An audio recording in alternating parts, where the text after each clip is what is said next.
சாதி பாகுபாடு மற்றும் மன உளைச்சலை பெண் உயரதிகாரி ஏற்படுத்துகிறார். கதறி எழுத சுகாதார செவிலியர் ஒருவர் பரபரப்பு குற்றச்சாட்டு.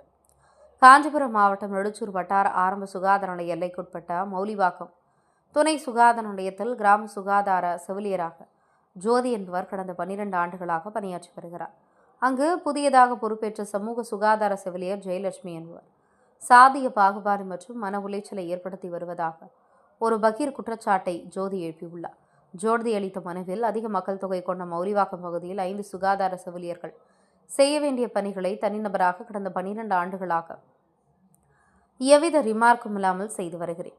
இந்நிலையில் கடந்த 6 மாதங்களுக்கு முன்பு பொறுப்பேற்ற ஜெயலட்சுமி என்ற சமூக சுகாதார செவிலியர் தன்னை சாதி பெயரை அடிப்படையாக வைத்து பேசுவதாகவும் சேலை கட்டுவது மற்றும் பேசும் விதம் குறித்து அவதூறாக பேசி மன உளைச்சலுக்கு ஆளாக்கி வருவதாக குற்றம் சாட்டினார்.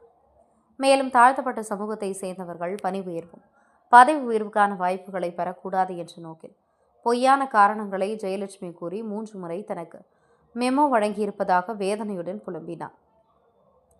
இதேபோன்று ஜெயலட்சுமியின் அடக்குமுறையால் அத்துறையில் பணிபுரியும் 3 ஊழியர்கள் மன உளைச்சல் தாங்காமல் தற்கொலைக்கு முயன்றதாகவும் தனக்கு வாய்ப்பேச முடியாத 2 குழந்தைகள் இருப்பதால் தான் நான் இந்த மன அழுத்தங்களை பொறுத்து கொண்டு பணிபுரிவதாக கண்ணீருடன் தெரிவித்தார்.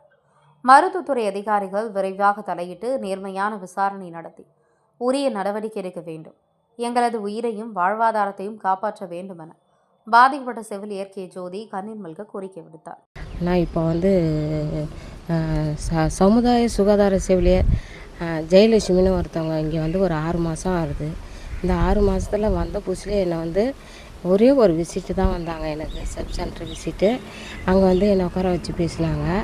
நீ என்ன கம்யூனிட்டி அப்படிலாம் கேட்டாங்க. அப்புறம் நான் சொன்னேன். அதுலேருந்து அவங்க என்னை இது சேலை கட்டுறது சரியில்லை, நீ பேசுறது சரியில்லை, நீ அப்படின்னு சொல்லி அதையே மனசில் வச்சு என்னை எப்படியே பேசினே இருப்பாங்க. நான் சொல்லுவேன், வேலையை மட்டும் கேளுங்க சிஸ்டர், வேலையை பார்த்து கொடுக்குறேன், இதெல்லாம் தேவையில்லாமல் பேசாதீங்க சிஸ்டர், எனக்கு குடும்பத்தில் நிறைய பிரச்சனை, அதெல்லாம் அதையே என்னால் ஃபேஸ் பண்ண முடியல, நீங்களாம் இப்படி கஷ்டப்படுத்தாதீங்க நிறைய தடவை சொல்லியிருக்கிறேன். இதே மாதிரி இந்த வட்டாரத்தில் இன்னும் ஒரு 3 பேரும் இப்படி தான், அவங்களும் என்னோடய கம்யூனிட்டியை சேர்ந்தவங்க தான், தாழ்த்தப்பட்டவர் தான். அவங்களையும் இந்த மாதிரி பேசி அது சரியில்லை, இது சரியில்லை, ரெக்கார்டு சரியில்லை, அதை வச்சு ரெக்கார்டு சரியில்லை, ஒர்க்கு சரியில்லை, நல்லா ஒர்க் பண்ணுறவங்களே மன உளைச்சல் கொண்டாக்கி அவங்க 3 பேரும் சூசைடு அட்டன் பண்ண பார்த்தாங்க. அதில் நானும் ஒருத்தி. நான் எதுக்காக பண்ணலைன்னா, வாய் பேசாத குழந்தைங்க 2 பேர் இருக்காங்க, அவங்களோட நல்லதுக்காக தான் சார் நான் இதை பண்ணிக்காமல் இருக்கிறேன். எனக்கு எந்த ரிமார்க்கும் கிடையாது. 20 வருஷம் ஒர்க் பண்ணியிருக்கேன் சார். ரொம்ப கஷ்டப்பட்டுக்கிறேன். ஐயப்போ நாங்களே மௌலிவாக்கம் 1 லட்சம் பாப்புலேஷனு, 5 VHN பார்க்க வேண்டிய வேலையை நான் ஒரு ஆள் பார்த்துருக்குறேன். ஏற்கனவே இதே மாதிரி சமுதாய சுகாதார செவிலியெல்லாம் இங்கே இருக்கிறாங்க. அவங்களாம் உன்னால தான் இப்படி நாங்கள் குன்றத்தூர் வட்டாரம், எழுச்சூர் வட்டாரம்லாம் நாங்கள் எல்லா ஒர்க்கும் பெட்டுன்னு நிற்கிறோம், நீ தான் இவ்வளோ பண்ணி கொடுக்குறாங்க. நான் ஒரு VHN ஒரு மாதத்துக்கு, ஒரு வருஷத்துக்கு 700 ஏன்ச்சு நான் என்ட்ரி பண்ணுவேன், அவங்களுக்குள்ளே சர்வீஸ் பண்ணிக்கிறேன். ஆனால் நான் கஷ்டப்பட்டேன். ஆனால் அந்த அம்மா 6 மாதத்துலேயே எனக்கு 3 மெமோ இஷ்யூ பண்ணிட்டாங்க. 3 மெமோ ஒரு காரணமே இல்லாமல் பொய் புகார் சொல்லி 3 மெமோ இஷ்யூ பண்ணிட்டாங்க. 3 வாங்கி கொடுத்தனா அதுக்கப்புறம் உனக்கு 17 தான், நான் இதை பண்ணாமல் விட மாட்டேன் அப்படின்னு சொன்னாங்க. ஆனால் நான் கஷ்டப்பட்டு அதெல்லாம் பண்ணாதீங்கண்ணா. அதுக்கப்புறம் இப்போ நான் சீனியாரிட்டியில் இருக்கிறேன், எஸ்கஜன் சீனியாரிட்டியில்.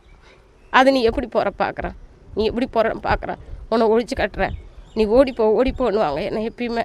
நான் எங்கே சார் விட்டுட்டு போகிறது, வாய் பேசாத குழந்தைங்கள, அவங்களுக்கு எத்த ஸ்கூலு இங்கே தான் சார் இருக்குது சென்னையில், நான் எப்படி சார் ஓட முடியும்? என்னை ஒர்க்கை கேளுங்க நிறைய தடவை சொல்லுவேன். என் கூட ஒர்க் பண்ணவங்க அத்தனை பேரையும் கேட்டு பாருங்கள் சார், தனிப்பட்ட முறையில் விசாரிச்சு பாருங்கள், எல்லாருமே சொல்லுவாங்க, நீங்கள் இன்னும் இவ்வளோ டார்ச்சரை தாங்கி உயிரோடு இருக்கிறீங்க, எங்களால் நான் செத்து போய்டுவோன்னு சொல்லுவாங்க என் கூட ஒர்க் பண்ணுறவங்க. அப்படி பயப்படுறாங்க சார் எல்லோரும். ஹாஸ்பிட்டல் ஒர்க்கர்லேருந்து, ஸ்டாஃப்லேருந்து, டாக்டர்லேருந்து, VHNலேருந்து, BMOலேருந்து, DD சார்லேருந்து எல்லாரையுமே மிரட்டுறாங்க. நீங்கள் இதை பார்க்கலன்னா நான் DBH போவேன், நீங்கள் இதை பார்க்கலாம் நான் இதுக்கு மேலே DBH போவேன், DBHல எங்கள் மாமாக்கிறார், நான் உங்களை வேலையெல்லாம் பண்ணிவிடுவேன், இப்படியே எல்லாரையும் மிரட்டி வச்சுருக்குறாங்க சார். இந்த மாதிரி தாழ்த்தப்பட்டவங்கள பார்த்து தான் இவங்க இப்படியெல்லாம் டார்ச்சர் பண்ணுறாங்க சார். இது இது எப்படி நீடிச்சா எத்தனை பேர் உயிர் பலி போகுமோ தெரியல சார். எல்லாம் அவங்கவுங்க குடும்ப சூழ்நிலையை நினச்சி தான் இவ்வளோ டார்ச்சரையும் பார்த்து எதிர்கொண்டு இங்கே ஒர்க் பண்ணின்னுக்கிறாங்க சார். அவங்களுக்கு மேலதிகாரிங்களாக இருக்கிற நீங்களே நேரடியாக நீங்களே விசாரணை பண்ணிவிட்டு கூட அதுக்கு உண்டான நீங்கள் அந்த ஆக்ஷன் எடுங்க சார், இல்லை எங்களை காப்பாற்றுங்க சார், எங்களை காப்பாற்றி விடுங்க. நான் அந்த தாழ்த்தப்பட்ட கம்யூனிட்டிலேருந்து நான் வந்து எஸ்கேச்செலாம் போகக்கூடாதுன்னு சொல்கிறாங்க சார். நீ வேறு ப்ரொமோஷன் போகக்கூடாதுன்னு சொல்கிறாங்க.